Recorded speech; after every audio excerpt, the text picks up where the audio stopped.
reporting is going to follow very much the way a W-2 reporting schedule follows. So you're all aware, you get a W-2 in January. By January 31st of 2016, the district is going to report to every employee how much they were compensated, their W-2 earnings, by the district.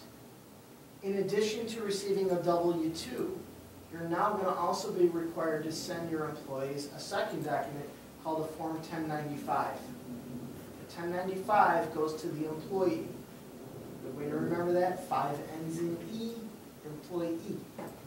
Okay? So every employee is not only going to get a W-2, they're also going to get a Form 1095.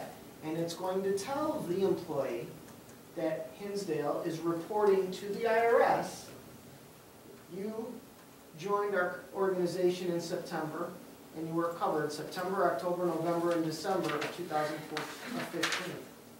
The prior 8 months, I have no idea where you were covered. But for those 4 months, because you were a new employee, we're reporting that. Additionally, your spouse and your 2 children were also covered, so we're going to note that. There may have been an employee covered from January of 15 through May, and then they left, and they didn't come back. And so when they left the organization, we're going to report they were covered from January to May. After that, we have no idea what they did. And that's all that this report will say? There's a little more, but that's the essence. That's the nuts and bolts. And that is because of the Obamacare stuff? And so indirectly, what the IRS is going to do is utilize the employer to tell them who had coverage and when. So if I had coverage 4 months here and 8 months at my prior employer, I was covered all 12 months of the year. I don't know any penalty or fine. But if there was a gap in between, then I might have not been covered. I may personally owe a fine or a fee on my 2015 tax return. The IRS wants to track who is not covered so they can. This year the employee, this year the individual was required to have insurance, but they could have just told you they had it. There was no check or balance to understanding. Going forward, the IRS is going to utilize the employer to help them interpret that. And the 1095 form, Horton will generate? No. It would be HR in the business office. And are we prepared? Well, can I just ask one thing from Jeff? Normally it was on the paychecks.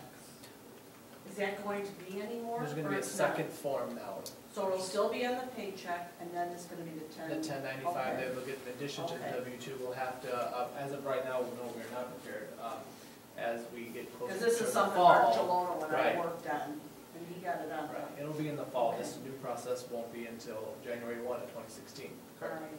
That's when, yes, that's when it got to We'll work. still have a little time, but our we're new not ready at this software point. system should help Yeah. to support getting these forms out, much like our W-2. So currently, we were tracking and reporting.